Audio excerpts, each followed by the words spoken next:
Me. Her voice came from the back door of the house. I was confused, and then she appeared, looking pale and unsteady. "What are you doing here?" I was shocked because my mother-in-law had passed away and was cremated the day before.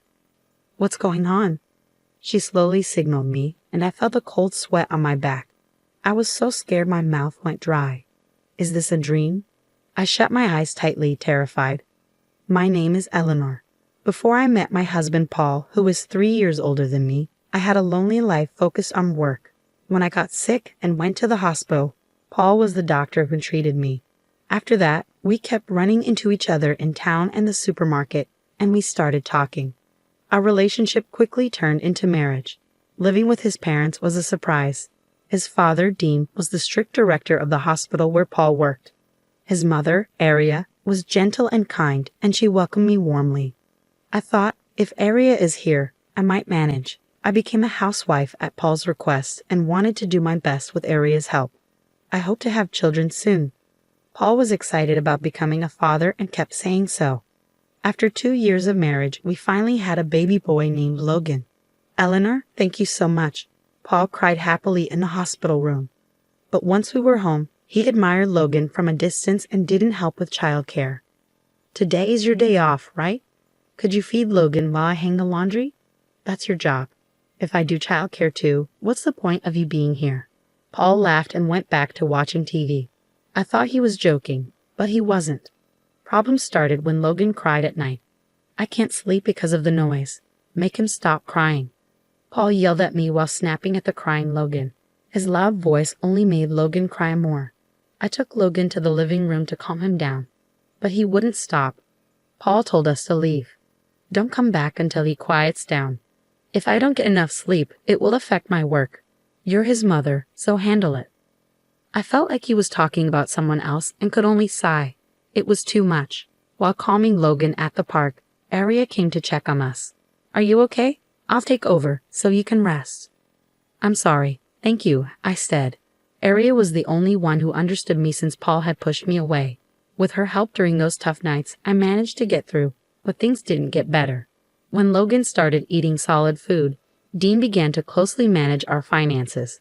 "You've been spending too much. Aren't you living too freely on someone else's money?" he scolded. With the added costs for Logan's clothes, diapers, and food, and Dean and Paul's dislike for simple meals, managing the money became hard. I had to cook a variety of dishes, which cost money, but we weren't living extravagantly. The household was strained because Dean and Paul often went out drinking, claiming it was for work.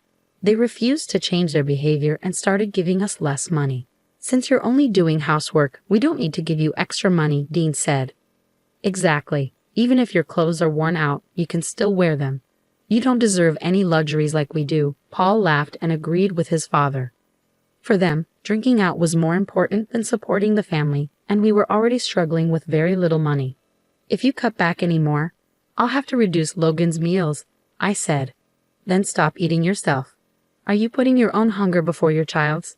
Dean replied coldly, leaving me speechless. Aria gently put her hand on my shoulder and spoke up. "That's unfair. Eleanor works hard for the family, and it's natural since she stays at home. Is it really fair to expect her to be treated the same as us even though she doesn't earn money?" Aria's words were met with a nod and a smirk from Paul. The kind expression Paul used to have was gone. Proud of being doctors, they looked down on housewives like me. "Then I'll work," Aria said firmly. "Eleanor is busy taking care of the baby, but I can work." Dean looked surprised by Aria's sudden decision. "Times have changed. It's time to stop seeing women as servants. We have value too." "You're quite bold. If you're so determined, I'll find you a good job," Dean said. He smiled at Paul and left the room. Once they were gone, I ran to Aria. "I'm sorry. I should have stood up for myself sooner." "It's okay. I've had enough too.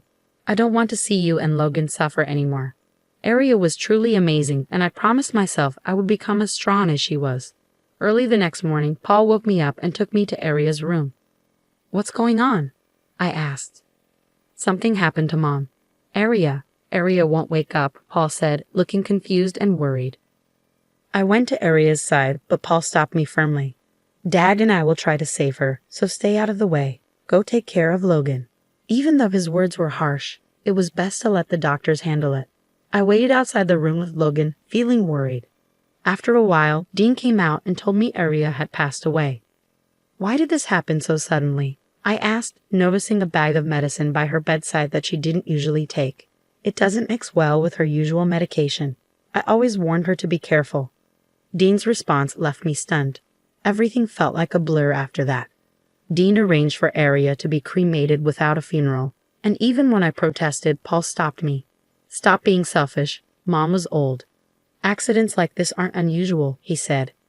Even so, not giving your mother a proper farewell, is that really okay with you? You misunderstand. You're also responsible for what happened to Mom. I was shocked by his harsh words. Why would you say that? You made her handle all the housework and childcare. That must have added to her stress. I was too stunned to do anything. Paul, unusually, took out the trash while I was in shock. Dean quickly handled the arrangements and I couldn't properly say goodbye to Aria. I wasn't even allowed to attend the cremation. Dean did it alone. From now on, you'll do all the housework. No more slacking off. Dean's cold words hurt my grieving heart. The day after the cremation, I was still feeling down. But Paul and Dean were cheerfully discussing going to the insurance company. Dad took out life insurance on Mom. We're going to check on it, so make sure you do the housework properly today. Once we know how much we'll get, let's have a big meal tonight. Ignoring their insensitive talk, I kept doing my chores alone. About an hour later, I heard a noise at the back door. Please help me. I heard Aria's voice. Even though she was supposed to be dead, I thought I might be imagining things. I went to check and found Aria standing there. What? How? I was so shocked I couldn't speak. Aria had been cremated the day before. Who was this? Chills ran down my spine as I wondered. Come here. Aria saw me and motioned for me to come closer. My legs were shaking, but I walked towards her slowly. Aria? She confirmed that Paul and the others weren't around and nodded. I have to tell you something. Please listen. The warmth of her hand gripping mine proved she was really alive. What she revealed next was horrifying. After hearing her story, I felt a deep, intense anger. Don't worry, I'll help too. This is unforgivable. Aria left to hide again, and as I watched her go, I vowed to get revenge on Paul and Dean. A few days later, the insurance agent was scheduled to come to our house, so my father-in-law and husband took the day off to wait at home. As I grew more annoyed by their cheerful behavior, my father-in-law approached me. You're still eating because of Aria's insurance money. Shouldn't you be more grateful? That's not true. I'm not happy about this at all. Women who rely only on others never appreciate money, he said with a derisive laugh, then plopped down on the sofa. Paul sat beside him, smirking. Then the intercom rang. Oh, they're here. When they went to the door, they froze in shock. What? Why are you here? My husband, pale and trembling, pointed at the person in surprise. It wasn't the insurance agent, but my mother-in-law. I came back because I had unfinished business. Next to her was a man in a suit with a lawyer's badge. That's impossible. I checked her pulse. It had stopped. Paul stammered, clearly flustered. It made sense now. She had been cremated and Paul had even collected her ashes. My mother-in-law then turned to Paul and my father-in-law and spoke quietly. You switched my regular medicine, didn't you? I noticed something was wrong right away.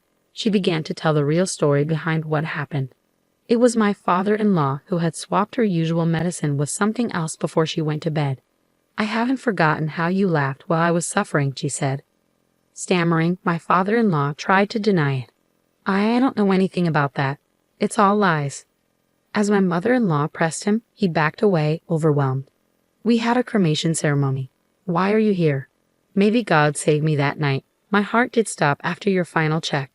I was taken to the funeral home, and miraculously, I woke up. You must have adjusted the dose so you could deny it if the police investigated. That's why I barely survived. Just before being cremated, I made noise inside the coffin and was found by the funeral home staff. Knowing you were behind it, I decided to hide temporarily. The funeral director, an old friend, helped me stage the ceremony. Thanks to their help, you were deceived. She showed them some documents. While hiding, I found out about a $100,000 life insurance policy taken out just months ago. I didn't know about it before. It was your policy with you as the beneficiary. Faced with this proof, My father-in-law was speechless and clicked his tongue in frustration. You didn't die as expected, making me look like a fraud. You've embarrassed me. Instead of feeling remorseful, he just blamed her. Unable to take it anymore, I spoke up. That's not all. This is a crime. You tried to kill my mother-in-law. I won't forgive you. Then my husband, who had been trembling, moved behind me and glared at his father. I didn't want to do it, but Dad forced me. I'm a victim too. What? You were involved in the insurance scam? As my father-in-law moved towards Paul, I stepped closer to my mother-in-law. If you hadn't wasted money on cabaret girls, we wouldn't be in this mess. You spent all our savings, I said. You fool. You did the same, ordering expensive drinks and hanging out with young girls. You enjoyed it too. It turned into the most pathetic family argument I ever seen. As we stood there in disbelief, my father-in-law suddenly smirked. Aria said I switched her medication, but there's no proof. The evidence would be long gone now, so you can't prove it. Yeah, I threw the medicine packet out that morning, so it's gone, Paul said, thinking they had found a way out. But they didn't realize I had been waiting for this moment. We signaled the lawyer, who pulled out a plastic bag with the medicine packet. They recognized it immediately. How is it here? I threw it out, Paul said. Yes, but garbage isn't always collected right away, I explained. Paul, who never did housework, didn't know that trash collection schedules vary. He threw it out with the burnable trash. But that day was for recyclable trash, so our bag was left behind. I retrieved the packet the day after the cremation and gave it to the lawyer. Fingerprints from both of you were found on it, proving the switch. Hearing this, my father-in-law collapsed in shock. Paul, tearful, clung to my feet. Listen, Dad's target was you, not Mom. And you're younger and do housework, right? I protected you because of the kids and all. Maybe he said this hoping for forgiveness, but I was furious. So you tried to kill your own mother and expect me to be grateful. I'm your savior. Without saying more, I called the police. Please don't. I needed the money because I was tricked by a woman. Dad did it too. We had to do this to protect the family. How could I sympathize with someone who tried to kill Aria over something so trivial? I despise you. The police arrived shortly after, and the two were taken away. As the tension eased, we broke down in tears. Later, they were found guilty and sentenced to a long time in prison. Besides the insurance fraud, they had falsified medical reports for money, all to impress cabaret girls. It was pathetic.